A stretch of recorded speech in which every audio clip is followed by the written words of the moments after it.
सारे सुनने वाले दोस्तां बजुर्गां मेहरबानां ते कदरदानां नूं GS स्टूडियो की तरफों नज़ीर सुल्तानी सलाम अर्ज करदा है ते GS स्टूडियो पेश करदा है सादक पट्टी बाग मोड़वाला। वो तुहानू मलंगी डाकू की दास्तान गा के सुनाणगे।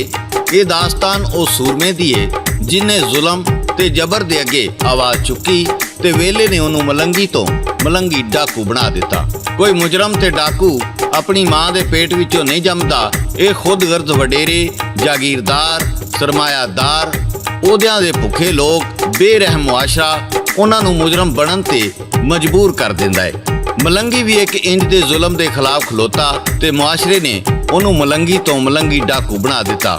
ये अंग्रेज़ का दौर सी जदों जालम जगीरदार हिंदू बणीए ते बेरबत अंग्रेज़ां दा कानून मजलूमां दियां बोटियां नोचदा सी। ये वाक़या इंज होया कि मलंगी एक छोटा जिहा जिमीदार सी ते वो अपने खेतां विच काम करदा सी ते उत्थों दा ज़ैलदार जिहड़ा बड़ा जालम ते लालची सी वो माड़े किसानां नूं छोटे मोटे करजे दे के उन्हां दियां ज़मीनां गहणे रख लैंदा ते जदों उन्हां कोलों करजा ना वापस दिता जांदा ते उन्हां दियां ज़मीनां ते कब्जा कर लैंदा। पर ज़ैलदार दी एक धी बड़ी रहम दिल सी जिहड़ी गरीबां दी मदद करदी सी। जदों इस गल दा ज़ैलदार दे मुंडियां नूं पता लगदा ते ओह उहनूं गुस्से हुंदे ते कहंदे गरीबां नूं एडा मूंह ना लाया कर। ते फिर एक दिन मलंगी दी भैन तंदूर ते रोटियां लवाण जांदी है ते तंदूर वाली नूं की कहंदी है ते अगों तंदूर वाली उहनूं की कहंदी है। सादक पट्टी पेश करदा है ते शायर नज़ीर सुल्तानी लिखदा है। लाला जी रिकॉर्ड करदे ने ओह की कहंदियां ने। एक दिन भैन मलंगी दी सी गई रोटियां लाउण गुन्नी सी ओने आटे दी भी घर वास्ते तौण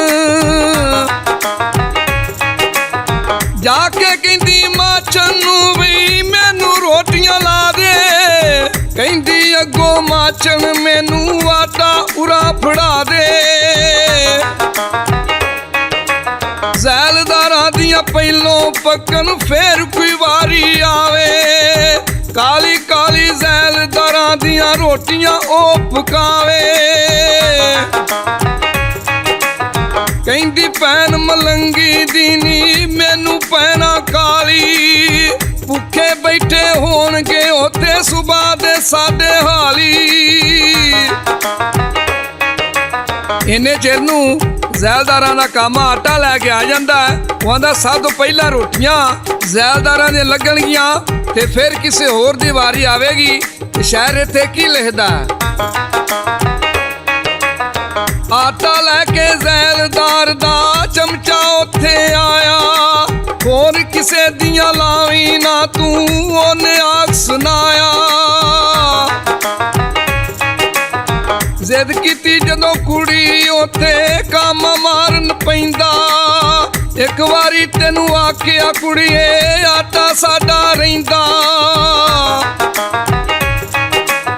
धक्के मार के कामे ने सी ओनू थल्ले लाया पिछों ओदा छोटा भाई जद तंदूर ते आया। जदों ज़ैलदार दे कामे ने जीरां नूं मार के थड़े तो थल्ले लाया उधरों मलंगी दा छोटा भरा आ जांदा है। उन्हें वेख्या जीरां नूं मारदा पिया आ उत्थों वेख के ते खेतां नूं भज जांदा है ते जाके मलंगी नूं दसदा है चौकी दसदा है सादक पट्टी पेश करदा। वेख्या ओने भैन किटिंदी भज गया विच खेतां दसे की सुल्तानी ओते फर्क पिया विच लेखा आखे जा मलंगी नूं भैन नूं कामे मारन भज्या फिर मलंगी ओतों कामे कुटन कारण। हरनामा तो दा प्यो मलंगी नाल खेतां विच काम पे करदे सन। आते जदों मलंगी पिंड नूं भज वगा उन्हां सोचिया भी खैर होवे मलंगी पिंड नूं भज्जा जांदा ਉਹ ਵੀ ਉਹਦੇ ਪਿੱਛੇ ਭੱਜ ਪੈਂਦੇ ਨੇ। ਇਹ ਤੇ ਸ਼ਾਇਰ ਕੀ ਲਿਖਦਾ ਹਰਨਾਮਾ ਸਿੰਘ ਤੇ ਬਾਪ ਸੀ ਉਹਦਾ ਭੱਜ ਕੇ ਮਗਰ ਆਏ ਲੜਦੇ ਕਾਮੇ ਨਾਲ ਮਲੰਗੀ ਉਹ ਨਾਨ ਛਡਾਏ ਇੱਕ ਕਾਮੇ ਨੇ ਭਾਈ ਉਹਦੇ ਤੇ ਐਸਾ ਵਾਰ ਚਲਾਇਆ, ਡਿੱਗਾ ਫਿਰ ਜ਼ਮੀਨ ਤੇ ਆ ਕੇ ਉਹਨੂੰ ਹੋਸ਼ ਨਾ ਆਇਆ। ਮਰ ਗਿਆ ਉਹ ਥਾਂ ਤੇ ਉੱਥੇ ਭੱਜ ਮਲੰਗੀ ਚੁੱਕੇ, ਪਤਾ ਲੱਗਾ ਜਦੋਂ ਮਰ ਗਿਆ ਭਾਈ ਸਾਹ ਫਿਰ ਉਹਦੇ ਸੁੱਕੇ। ਵੇਖਿਆ ਜਦੋਂ ਜ਼ੈਲਦਾਰ ਨੇ ਮੁੰਡਾ ਮਰ ਗਿਆ ਤਾਨੂੰ, ਕਹਿੰਦਾ ਕਾਮਿਆ ਕਿਉਂ ਤੂੰ ਮਾਰਿਆ ਇਹ ਮਾਸੂਮ ਨੂੰ ਜਾਨੋ। ਆ ਜ਼ੈਲਦਾਰ ਨੇ ਵੇਖਿਆ ਵੀ ਮਲੰਗੀ ਦਾ ਭਰਾ ਮਰ ਗਿਆ, ਹੁਣ ਅਸੀਂ ਭੈੜੇ ਫਸ ਗਏ ਆ। ਉਹਨਾਂ ਕੇਸ ਬਰਾਬਰ ਕਰਨ ਵਾਸਤੇ ਆਪਣੇ ਬੰਦੇ ਨੂੰ ਗੋਲੀ ਮਾਰ ਦਿੱਤੀ। ਤੇ ਸ਼ਾਇਰ ਇੱਥੇ ਕੀ ਲਿਖਦਾ, ਆਪਣਾ ਬੰਦਾ ਮਾਰ ਕੇ ਉਹਨਾਂ ਕੇਸ ਬਰਾਬਰ ਕੀਤਾ, ਫੱਟ ਖੋਲ ਕੇ ਬਹਿ ਗਏ ਉੱਥੇ ਫਿਰ ਉਹਨਾਂ ਨਹੀਂ ਸੀਤਾ। ਸੱਦ ਪੁਲਿਸ ਅੰਗਰੇਜ਼ ਦੀ ਉਹਨਾਂ ਪਰਚਾ ਫੇਰ ਕਟਾਇਆ, ਉਹਨਾਂ ਸਿੱਖ ਪਿਓ ਪੁੱਤਰਾਂ ਨੂੰ ਕੈਦੀ ਫੇਰ ਬਣਾਇਆ। ਕੀ ਇਨਸਾਫ ਅੰਗਰੇਜ਼ ਨੇ ਕੀਤਾ, ਪੈ ਗਿਆ ਯਾਰੋ ਨੇਰ, ਬੱਚਾ ਮਰਿਆ ਉਹਨਾਂ ਦਾ ਤੇ ਫੜ ਕੇ ਲੈ ਗਏ ਫੇਰ। ਨਾ ਇਨਸਾਫ ਦਾ ਲੈਂਦੇ ਜਿਹੜੇ ਉਹ ਜ਼ੁਲਮ ਕਰੇਂਦੇ, ਪੈਸੇ ਦੀ ਉਹ ਖਾਤਰ ਯਾਰੋ ਵੇਚ ਮਾਨ ਛੁਡੇਂਦੇ। ਇਹ ਨਾ ਕੋਈ ਸੋਚੇ ਤੇ ਅਸਾਂ ਵੀ ਇੱਕ ਦਿਨ ਮਰਨਾ, ਅਸਾਂ ਨਹੀਂ ਇੱਥੇ ਬੈਠ ਰਹਿਣਾ ਮਾਰ ਕੇ ਯਾਰੋ ਧਰਨਾ। ਇਸ ਜ਼ੁਲਮ ਦੀ ਨੇਰੀ ਯਾਰੋ ਇੱਥੇ ਸੀ ਫਿਰ ਚੁੱਲੀ, ਵਿੱਚ ਅਦਾਲਤਾਂ ਮਾੜਿਆਂ ਦੀ ਵਿਕ ਜਾਂਦੀ ਏ ਕੁੱਲੀ। ਆ ਸਿਆਣੇ ਕਹਿੰਦੇ ਨੇ ਕਦੀ ਵੀ ਕਿਸੇ ਦੇ ਘਰ ਮੁਕੱਦਮਾ ਬਿਮਾਰੀ ਨਾ ਆਵੇ, ਇਹਦੇ ਵਿੱਚ ਘਰਾਂ ਦੇ ਘਰ ਉੱਜੜ ਜਾਂਦੇ ਨੇ। ਸਾਦਕ ਭੱਟੀ ਕੀ ਦੱਸਦਾ,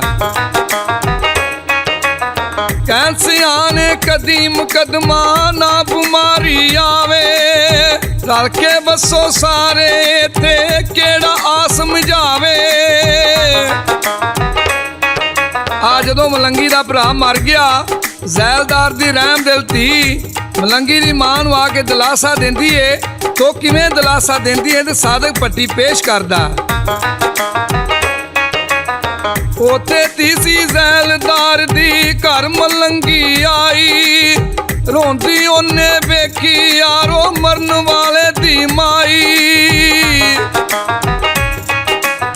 ਕਹਿੰਦੀ ਉਹ ਅਫਸੋਸ ਬਣਾਏ ਛੋਟਾ ਮਰਿਆ ਭਾਈ, ਮਾਰਨ ਵਾਲੇ ਭਾਈ ਮੇਰੇ ਨੂੰ ਆਵੇ ਕਿਸੇ ਦੀ ਆਈ। ਆਥੇ ਮਾਈ ਹਾੜੇ ਕਰਦੀ ਏ ਮੇਰੇ ਪੁੱਤਰ ਨੂੰ, ਉਹਦੇ ਯਾਰ ਨੂੰ ਕਿਹੜਾ ਛਡਾਵੇਗਾ। ਤੇ ਸ਼ਾਇਰ ਇੱਥੇ ਕੀ ਲਿਖਦਾ, ਆਖਣ ਲੱਗੀ ਮਾਈ ਕਿਹੜਾ ਕੈਦੀ ਜਾ ਛਡਾਵੇ, ਕੀਤੀ ਜਿਹੜੀ ਜ਼ੈਲਦਾਰ ਨੇ ਉਹਦੇ ਅੱਗੇ ਆਵੇ। ਉਹਤੇ ਤੀ ਜ਼ੈਲਦਾਰ ਦੀ ਦਿੱਤਾ ਫਿਰ ਦਿਲਾਸਾ, ਮੈਂ ਛਡਾਵਾਂ ਉਹਨਾਂ ਤਾਈ ਦੇਰ ਨਾ ਲਾਵਾਂ ਮਾਸਾ।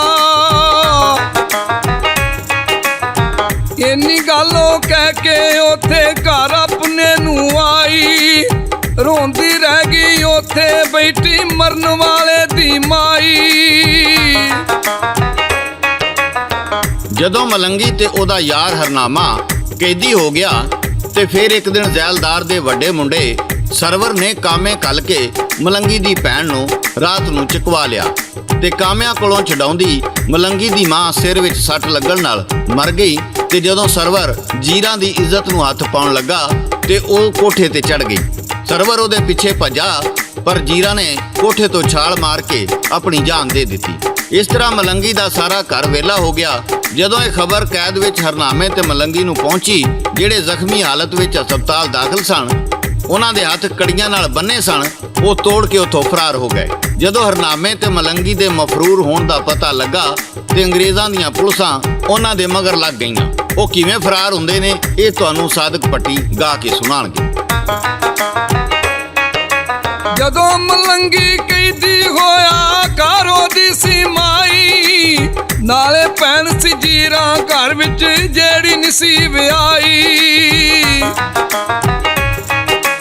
ਜ਼ੈਲਜ਼ਾਰ ਦੇ ਪੁੱਤਰ ਸਰਵਰ ਕਾਮਿਆਂ ਕੋਲੋਂ ਚੁਕਾਈ, ਧੀ ਛਡਾਵਣ ਲੱਗੀ ਮਰ ਗਈ ਮਲੰਗੀ ਦੀ ਸੀ ਮਾਈ। ਇੱਜ਼ਤ ਲੁੱਟਣ ਲੱਗਾ ਸਰਵਰ ਜੀਰਾ ਕੋਠੇ ਤੇ ਆਈ, ਰੌਲਾ ਪਾਇਆ ਕੋਠੇ ਉੱਤੇ ਦੇਂਦੀ ਫਿਰੇ ਦੁਹਾਈ। ਸਾਰੀ ਖਲਕਤ ਡਰ ਕੇ ਉੱਤੇ ਨਾ ਛਡਾਵਣ ਆਈ, ਕੋਠੇ ਉੱਤੋਂ ਛਾਸੀ ਮਾਰੀ ਉਹਨੇ ਇੱਕੋ ਸਾਈ। ਨਿਕਲ ਗਈ ਸੀ ਜਾਨ ਜੀਰਾਂ ਦੀ ਜਦੋਂ ਭੋਏ ਤੇ ਆਈ। ਆ ਜਦੋਂ ਜੀਰਾਂ ਤੇ ਉਹਦੀ ਮਾਂ ਮਰ ਗਈ ਤੇ ਹਰਨਾਮੇ ਦਾ ਮਾਮਾ ਜਾ ਕੇ ਜੇਲ੍ਹ ਵਿੱਚ ਹਰਨਾਮੇ ਤੇ ਮਲੰਗੀ ਨੂੰ ਜਾ ਕੇ ਖਬਰ ਸੁਣਾਉਂਦਾ ਹੈ। ਉਹ ਕਿਸ ਤਰ੍ਹਾਂ ਸੁਣਾਉਂਦਾ? ਹਰਨਾਮੇ ਦੇ ਵੀ ਮਾਮੇ ਜਾ ਕੇ ਇਹੋ ਖਬਰ ਸੁਣਾਈ, ਕਹਿੰਦਾ ਯਾਰ ਮਲੰਗੀ ਤੇਰੀ ਮਰ ਗਈ ਭੈਣ ਤੇ ਮਾਈ। ਉਹਨਾਂ ਨੂੰ ਜਦੋਂ ਕੈਦ ਦੇ ਅੰਦਰ ਉਹਨੇ ਖਬਰ ਸੁਣਾਈ, ਹੋ ਗਏ ਸੀ ਮਫਰੂਰ ਦੋਵੇਂ ਕਣੀਆਂ ਯਾਰ ਤੜਾਈ। ਭੱਜੇ ਪਿੱਛੇ ਪਕੜਨ ਦੇ ਲਈ ਉੱਥੇ ਯਾਰ ਸਿਪਾਹੀ, ਭੱਜੇ ਪਿੱਛੇ ਪਕੜਨ ਦੇ ਲਈ ਉੱਥੇ ਯਾਰ ਸਿਪਾਹੀ। ਹਰਨਾਮਾ ਤੇ ਮਲੰਗੀ ਫਰਾਰ ਹੋ ਕੇ ਹਰਨਾਮੇ ਦੇ ਮਾਮੇ ਦੇ ਘਰ ਜਾਂਦੇ ਨੇ। ਅੱਧੀ ਰਾਤੀ ਉਹਨਾਂ ਨੂੰ ਵੇਖ ਕੇ ਹਰਨਾਮੇ ਦਾ ਮਾਮਾ ਹੈਰਾਨ ਰਹਿ ਜਾਂਦਾ ਏ ਤੇ ਕਹਿੰਦਾ ਏ, ਤੁਹਾਨੂੰ ਦੋਵਾਂ ਨੂੰ ਤੇ ਹੱਥ ਕੜੀਆਂ ਲੱਗੀਆਂ ਸਨ, ਤੁਸੀਂ ਕਿਵੇਂ ਆ ਗਏ ਹੋ? ਹਰਨਾਮੇ ਨੇ ਆਖਿਆ, ਮਾਮਾ ਇਹ ਲੰਮੀ ਕਹਾਣੀ ਏ, ਤੂੰ ਸਾਨੂੰ ਘੋੜੇ ਤੇ ਬੰਦੂਕਾਂ ਦੇ ਦੇ। ਉਹ ਉਹਦੇ ਕੋਲੋਂ ਘੋੜੇ ਤੇ ਬੰਦੂਕਾਂ ਲੈ ਕੇ ਜੰਗਲਾਂ ਵਿੱਚ ਫਰਾਰ ਹੋ ਜਾਂਦੇ ਨੇ। ਤੇ ਫੇਰ ਕੀ ਹੁੰਦਾ ਏ ਇਹ ਤੁਹਾਨੂੰ ਅਸੀਂ ਦੂਸਰੇ ਹਿੱਸੇ ਵਿੱਚ ਦੱਸਾਂਗੇ। ਇਹਦੇ ਨਾਲ ਹੀ ਸਾਦਕ ਭੱਟੀ, ਲਾਲਾ ਜੀ ਤੇ ਸ਼ਾਇਰ ਨਜ਼ੀਰ ਸੁਲਤਾਨੀ ਨੂੰ GS ਸਟੂਡੀਓ ਵੱਲੋਂ ਇਜਾਜ਼ਤ ਦਿਓ। ਰੱਬ ਰਾਖਾ, ਰੱਬ ਰਾਖਾ, ਰੱਬ ਰਾਖਾ।